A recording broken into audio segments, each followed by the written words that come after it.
Gente, o estudo de hoje é bem gostoso porque é prática de vida que João continua escrevendo, né, sobre santidade, sobre ser amigo de Deus, andar bem perto de Deus. E domingo passado a gente também teve o privilégio de ver que andar na luz significa que a gente tem que estar com a nossa vida sempre atento no que falamos, no que dizemos, como nos portamos, porque o pessoal olha para a gente e, ao saber que somos cristãos, já vem as cobranças. E a gente bateu um bom papo no domingo passado sobre isso, o que é andar na luz. E hoje a gente vai... João foca em 2 versículos o que é o mundo. Aliás, são 3, 15, 16 e 17, que nós vivemos esse mundo. Então, não tem que... Aqui é que nós temos que realmente demonstrar a verdade que somos realmente discípulos do Senhor. E esse estudo vai mostrar qual é o problema do mundo, o que nós entendemos como mundo e como é que a gente pode participar desse mundo sem se misturar com as coisas do mundo, né? Porque quando a gente fala o mundo, o que é o mundo? Eu vou compartilhar o slide com vocês. Deixa eu ver se a gente continua nos vendo. Slide cheio.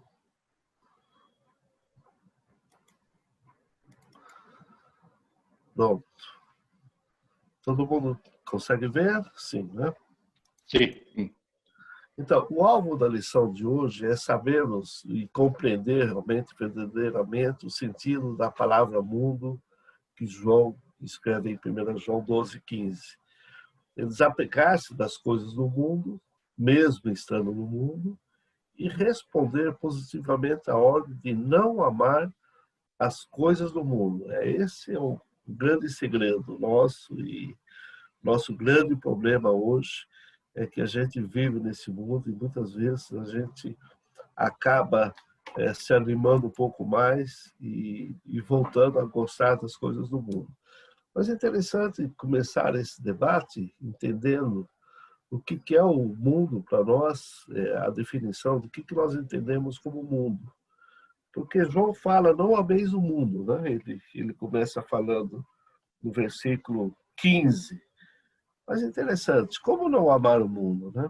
Se ele mesmo escreve no evangelho dele que Deus amou o mundo de tal maneira que deu seu Filho unigênito para que todo aquele que nele crê não pereça, mas tenha eterna. E aqui ele fala, não ameis o mundo. E aí, o que vocês acham? Quem quer falar? Por que essa diferença que João escreve lá atrás, que Deus amou o mundo, e agora ele fala para não ameis o mundo? O que ele quis dizer com isso? Quem quer responder? Para eu não falar por nome. Fala, Beto, o que você diz aí? Eu estou te vendo aqui, está vendo?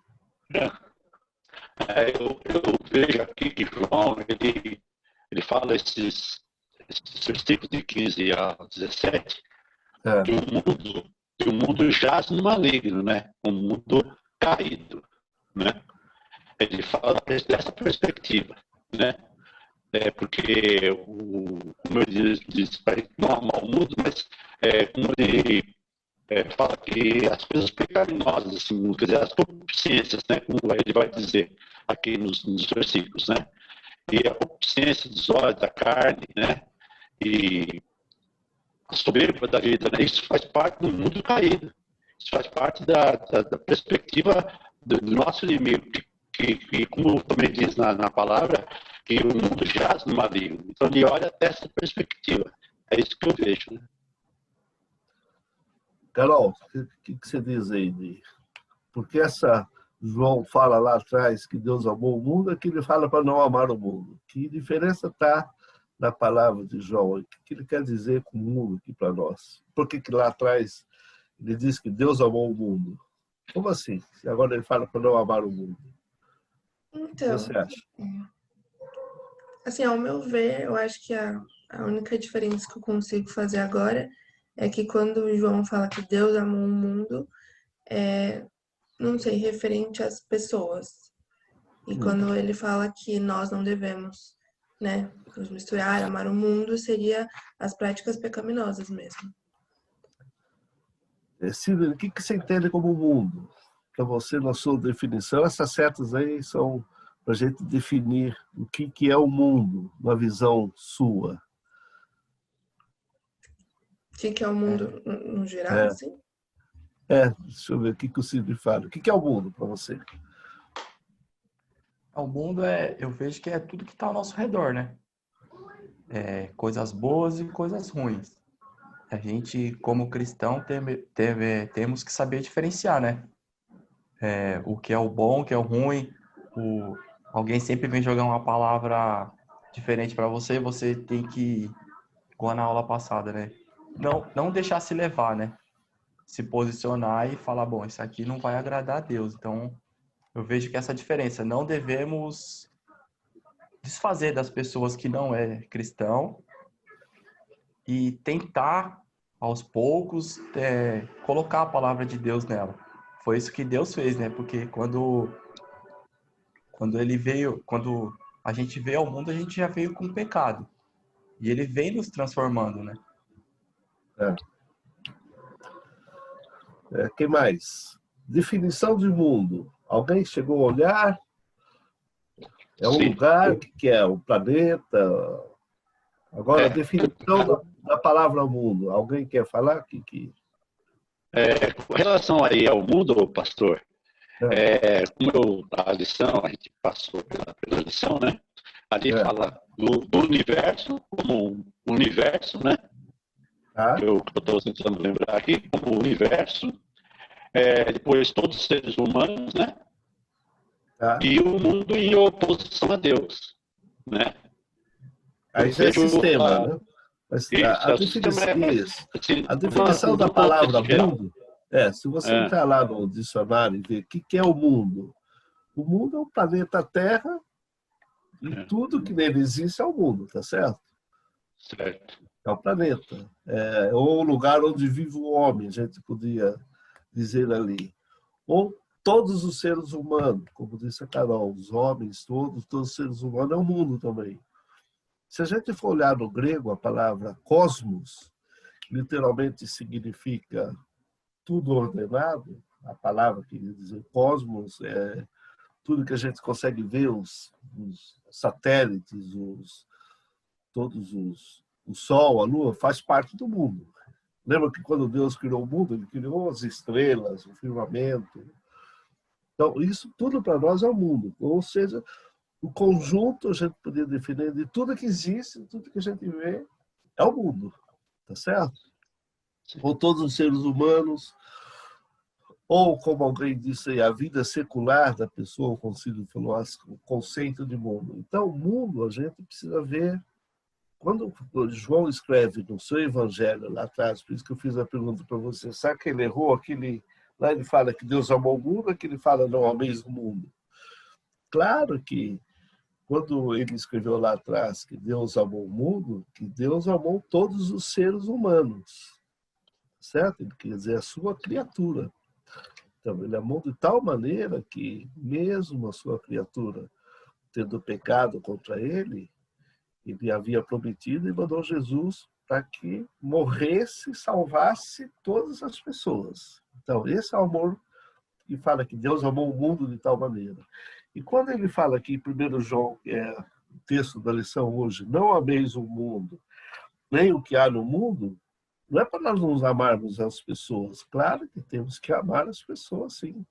Fazem parte do mundo. Não é isso que vocês entendem assim? Simone, o que diz lá? Você quer dizer um pouco sobre a sua posição? Eu também concordo com o que todo mundo está falando. Eu acredito assim, devemos amar as pessoas, mas não o que há no mundo, não as coisas do mundo, porque as coisas do mundo, muitas vezes, igual quando a palavra fala, a gente não pode servir aos dois senhores, né? Porque você acaba, querendo ou não, optando para mais um lado do que do outro. Então, assim, você ter mesmo o seu coração voltado para o Senhor, porque se você ama o Senhor, automaticamente você ama as pessoas, porque você entende o que o Senhor vai falar ao seu coração. O Espírito Santo te direciona nessa linha. Mas se você tem o seu coração voltado para as coisas do mundo, para tudo que gira em volta do mundo, eu acho que é aí que entra a questão de não amar o mundo. Você está com um delayzinho aí no teu microfone. Não sei o que está vendo. Mas ok, entendemos. Exatamente isso. Júlio faz uma posição do que você entende o que é o mundo. Bom, nós estávamos falando de definição do mundo, e aí então vamos concluir definindo o que a Bíblia diz sobre o termo mundo. Alguém pode ler lá para a gente Atos 17 e 24? Não? Deixa eu ver quem lê lá para a gente. Atos 17 e 24, outro já abre João 1:10. Você termina a definição. Pode ler Atos? Pode. O Deus que criou o universo e tudo que nele existe é o Senhor dos céus e da terra, e não habita em santuário produzidos por mão humana. Deus que fez o universo, olha lá. Então, o universo criado por Deus. E o outro texto de Atos. Que leu outro texto? É João 10. João 10. 10, né? É. O que fala João 10? Então eu vou ler. Lê. Aquele que é a palavra estava no mundo, e o mundo foi feito por intermédio dele, mas o mundo não o reconheceu. Então, o mundo nesse sentido são todos o quê? Os seres humanos, tá certo? Porque o mundo que Deus criou, além de todas as coisas que ele fez, e aí ele fala que o mundo não o reconheceu. Olha que interessante. Que mais? Outro texto, todos os seres humanos. Quem pode ler? Deixa eu ver, perdi a... João 17, 21. João 17, 21. Olha lá. Ou João 3,16, Deus amou todos os seres humanos, tá certo? Todos os homens. Quem lê João 17, 21? Para que todos sejam um, Pai, como tu estás em mim e eu em ti, que eles também estejam em nós, para que o mundo creia que tu me enviaste.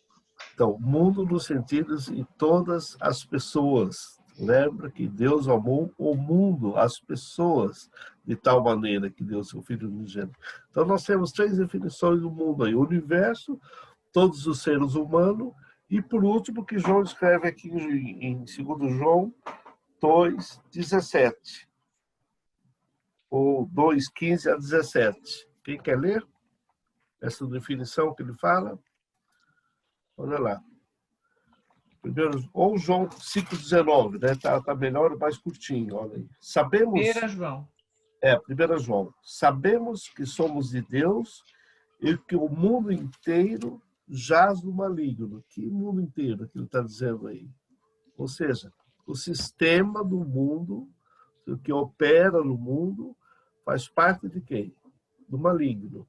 E nós vivemos nesse mundo, gente. Então, por isso que João fala que a gente não deve se amoldar às coisas do mundo. Ou seja, não devemos viver nas coisas do mundo. Ou seja, amoldar ao sistema.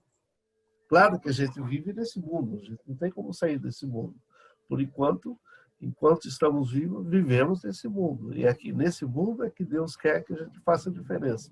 Não adianta se esconder nesse mundo. Algumas pessoas tentando falar, para sair do pecado eu tenho que me enclausurar. Lembra das freiras enclausuradas? E a clausura ajuda alguma coisa? Nada, porque o coração da pessoa, a mente, continua no pecado. Ou seja, não é só sair do mundo, nós temos que ser luz desse mundo e não nos afastarmos do sistema. Eu lembro nem pregador, nem pastor, sei lá, se dizia que eles são chamados Jim Jones. Alguém lembra dele, não? Jim Jones. Sim, lembro. Criou o seu grupo, falou, vamos nos afastar, vamos viver separado. Deu em quê? Pá, morreram todos. Ou seja, gente, não é isso que Deus quer da gente. Deus quer a gente neste mundo mesmo que a gente está vivendo, nessa nossa correria aqui, mas que a gente seja diferente do sistema, do que as pessoas pensam. Vamos um pouquinho mais adiante ainda, que o próximo... Deixa eu só fazer uma colocação, pastor. Fala. Quando a gente pensa em mundo, a gente tem que lembrar lá de Gênesis 3, né? Quando o homem pecou, a natureza humana foi corrompida, mas não foi só a natureza humana. Todo o mundo foi corrompido. Né? Por isso que Satanás, quando tentou Jesus, levou ele lá no pináculo do templo e falou, olha, tudo isso aqui me pertence. Porque o pecado ele entrou pela natureza humana, mas a degradação de toda a natureza no sentido de geofísico, né? de flora, fauna, tudo que está dentro do que a gente entende como o nosso planeta está corrompido também. Né? Então, tanto que novos céus e nova terra serão feitos para quando o ser humano for glorificado, ter outro corpo. Né? Então, é interessante porque na lição a gente aprende isso, né? Dessa questão, né? Das pessoas, os humanistas, né? Os nudistas, né? Querendo voltar à natureza do Éden, como se isso fosse fazer alguma diferença. A solução, né? É a solução. Não é por aí. Então, teremos outro corpo, este está corrompido, né? O que Jesus veio fazer é justamente fazer essa ligação entre Deus e o homem, para que futuramente a gente tivesse, então, num mundo totalmente novo que Deus vai fazer. Porque esse mundo, quando ele diz aqui, né, o mundo jaz o maligno, jaz o maligno. Mesmo. A natureza. E a gente vê aí as queimadas, tudo isso é o ser humano fazendo. Então, a natureza sofre. Né? Esse mundo ele está corrompido em todos os sentidos. Porque é o sistema do mundo que está matando o mundo mesmo, não tem a dúvida. Porque o homem é que está acabando com a natureza. Né? Não só floresta, mas minerais, caçando ouro, fazem buracos tremendos. Ou seja, nós destruímos o planeta Terra. Né? O planeta Terra está sendo destruído pelo próprio homem.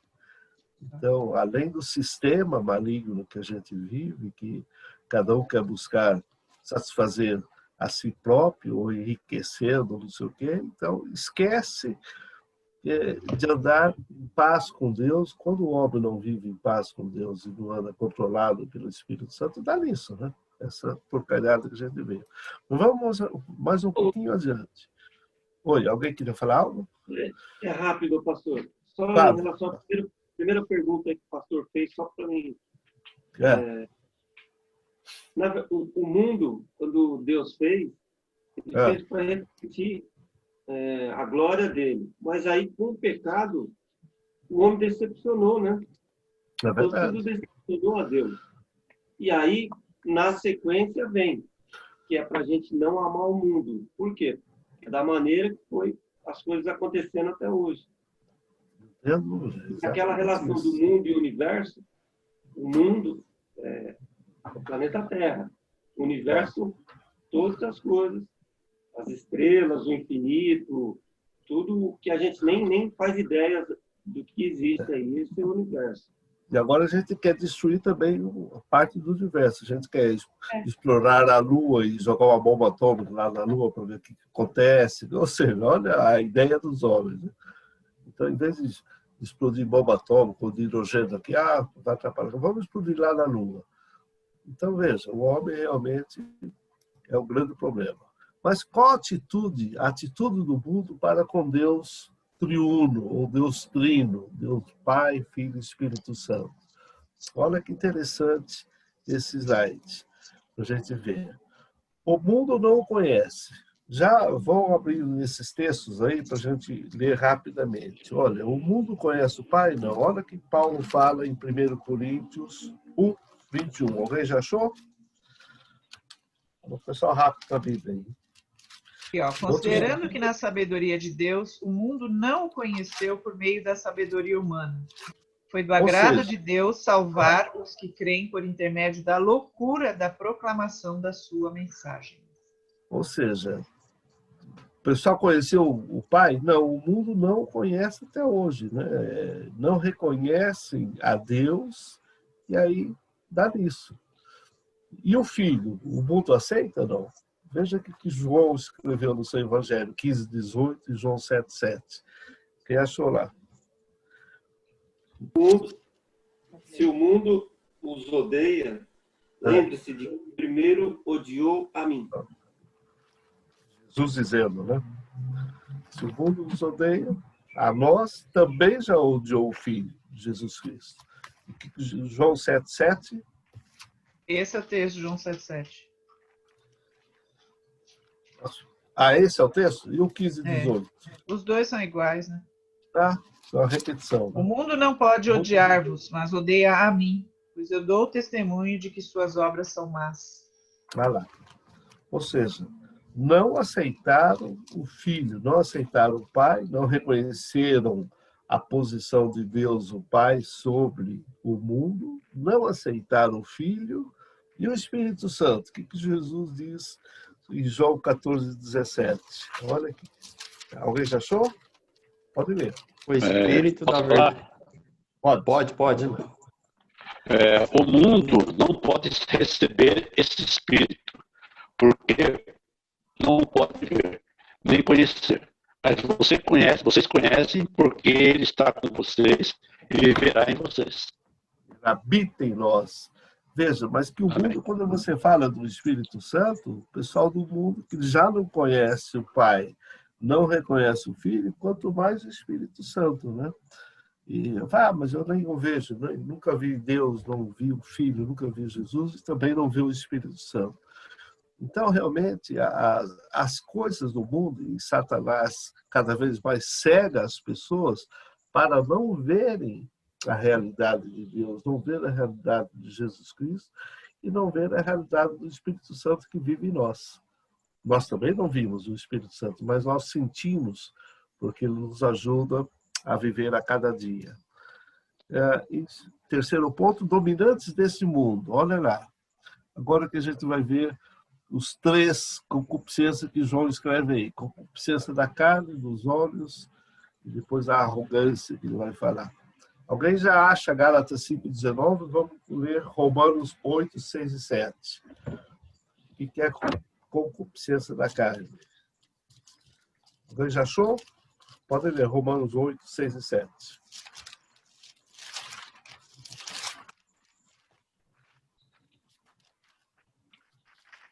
A mentalidade da carne é morte, mas a mentalidade do espírito é vida e paz. A mentalidade da carne é inimiga de Deus, porque não se submete à lei de Deus, nem pode fazê-lo. Portanto, os que estão na carne não podem agradar a Deus. Veja que realmente aí, a concupiscência da carne. O que é a carne? É o nosso desejo desenfreado, prazer de me satisfazer. A questão da gula, do sono, dos prazeres sexuais, ou seja, aquilo que me satisfaz. E Paulo está dizendo que aquilo que me satisfaz, que é a inclinação da carne, é inimigo de Deus, porque eu estou vivendo para mim, não para Deus. Veja o que ele fala, os termos da carne em Gálatas 5:19 e 20, os frutos da carne.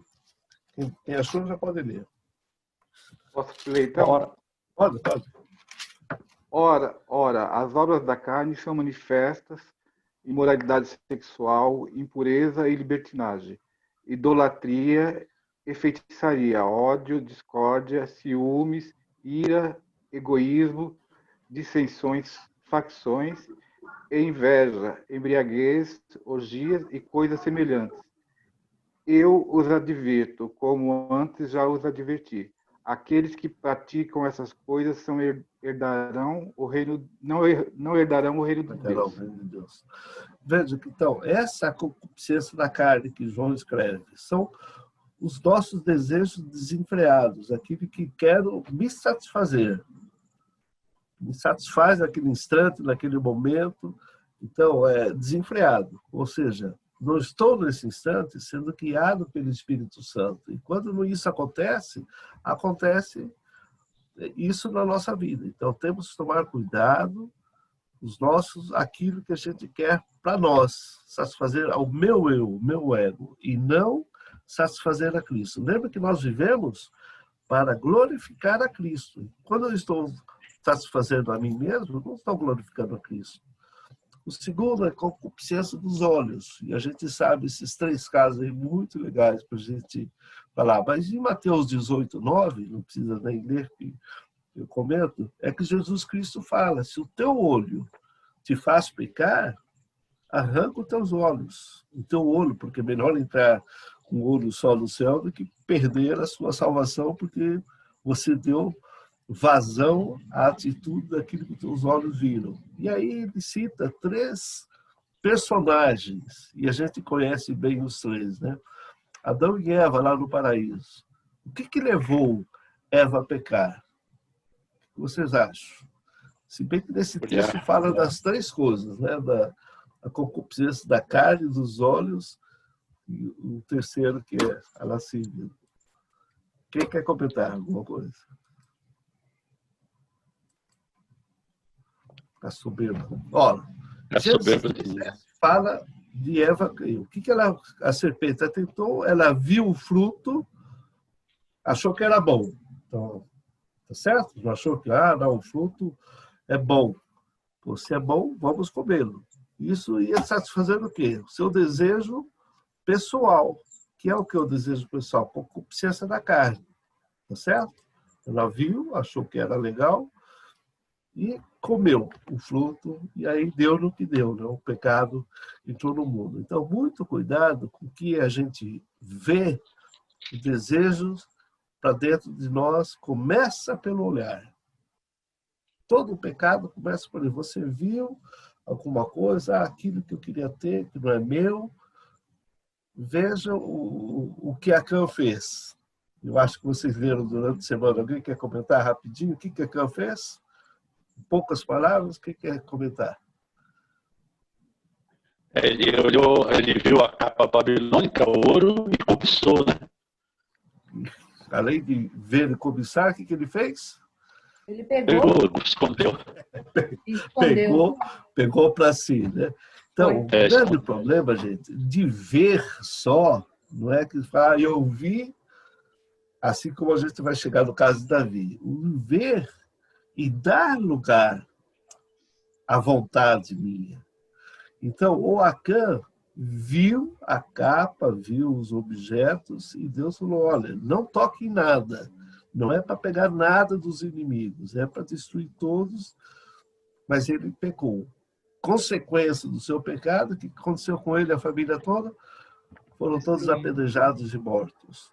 Porque ele pecou, deu vazão àquilo que os olhos viram. Viu uma capa linda, né? Como Jesus falou. Por último, Davi. O que Davi viu? Olha a concupiscência dos olhos. Ele quer comentar rapidamente. O que Davi viu? Davi viu a mulher, né? Tomando banho. E aí Até também, aí, não contentou só ver, foi lá e pegou também. O problema não é ver, que eu estava comentando. É você dar vazão à sua vontade naquilo que você viu. E Davi viu. E Deus fala, olha, você tinha todas as mulheres do reino. Ele era o rei. Mas viu lá uma mulher que era, inclusive, casada. E deu vazão às suas vontades carnais, pessoais. Aquilo que a gente viu lá atrás. Deu vazão à carne. E acabou pecando. E as consequências do pecado a gente sabe que foram duras na vida de Davi. Nunca mais houve paz na casa dele. Até hoje é assim com os filhos, a descendência de Davi. Ou seja, o fato de ver, gente, não quer dizer que o pecado que você viu. O pecado é quando você vê e gostou e quer para você. Isso não é só questão sexual, não. Questão de, você viu a mulher ou você viu um cara. É aquilo que você vê no dia a dia. Poxa, esse objeto bonito aqui está aqui dando sopa, vou levar para mim. Então, muito cuidado naquilo que o olho te faz pecar, que Jesus falou lá. E o terceiro, a concupiscência soberba da vida. Esse também é terrível. Algo que a gente não leva em conta. Mas o que é soberbo? Quem quer responder? Américo? O que é uma pessoa soberba? É uma pessoa que quer ser, tipo, independente, acha que é dona de si, que pode fazer tudo sozinho, não precisa de ninguém. O soberbo, ele é bem assim, né? Bem, orgulhoso, dono de si, dono da verdade, eu sei, eu mando, eu faço, tudo eu, né? Lembra de o eu no trono, Cristo fora do trono. Então, o soberbo é ele no trono, entronizado, eu e mais eu, tá certo? Ele é arrogante, orgulhoso, ele ostenta aquilo que ele tem, ele adora falar de todos os seus títulos, isso, aquilo que eu tenho, que eu não tenho. Esse é o soberbo. E Provérbios 16, 18, alguém achou? Já quer ler rapidinho para a gente?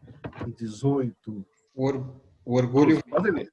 destruição, o espírito altivo antes da queda. Esse é o 16, 18? Isto. Tá, e o 18, 12? Antes de sua queda, o coração do homem se envaidece, mas a humilhação antecede a honra. A humildade antecede a honra. Tá vendo? A vaidade, o orgulho, a ostentação, a arrogância vai levar depois à queda. Esse é o arrogante. E são coisas que estão no mundo. E se a gente não tomar cuidado, são coisas sujeitas a que nós estamos sujeitos. E João fala, cuidado com a soberba da vida, com a concupiscência da carne, com os desejos da carne, com a concupiscência dos olhos, aquilo que você vê e você continua fazendo. São coisas do mundo, do sistema mundano. E nós estamos no meio dele. Então, se a gente não se posicionar e Cristo não estiver no centro da nossa vida, é terrível. Vocês estão vendo de novo? Tá com um delayzinho? Ou não? Tá dando horário, porque a conexão vai cair logo. Vai cair. Só tem mais 2 lugares. Olha aí que João fala. Deus tem perfeita vontade que nunca possa ser contrariado. Os seguidores do mundo compartilham a condenação e a morte mas os filhos de Deus caminham para a vida eterna.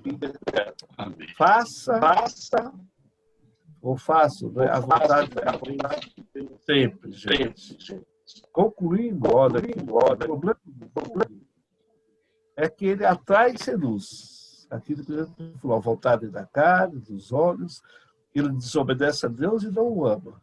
É inimigo do Senhor e nos afasta dele e nos leva para o inferno. O último texto está escrito aí, olha, o desafio que enfrentamos é decidir se o princípio que governa a nossa vida é fazer aquilo que queremos, obedecer à vontade de Deus e seguir os seus propósitos. Essa é a diferença entre o céu e o inferno. Faz-nos lembrar das palavras desafiadoras que Tiago escreveu lá em Tiago 4:4. Ele fala assim, infiéis, não compreendeis que a amizade do mundo é inimiga de Deus? Aquele, pois, que quiser ser amigo do mundo, constitui-se o quê? Inimigo de Deus.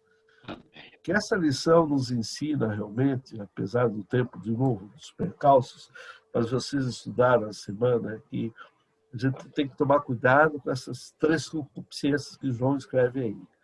Carne, olhos e o orgulho. Então, que Deus nos ajude e que o Espírito Santo dele nos tome realmente para que aquilo que eu veja não me leve a pecar contra o Senhor. O pecado não é ver, gente, é dar lugar, dar vazão à vontade da carne. Que Deus possa abençoá-los, uma semana alegre na presença dele. E domingo que vem a gente vai estar estudando o quê, Tati? Qual o problema? Enfrentando o inimigo. Quem é nosso inimigo, né? Precisamos conhecer muito bem o nosso inimigo, quais são as armas que a gente possa vencer o mundo. Que Deus, de novo, dê uma semana alegre na presença dele, um domingo gostoso. Curtam, lembrando que o Senhor está bem perto de você e que ele seja o centro da vida de vocês. Amém? Amém. Amém. Amém. Boa semana a todos, gente. Amém. Obrigadão. Senhor. Amém. Glória a Deus.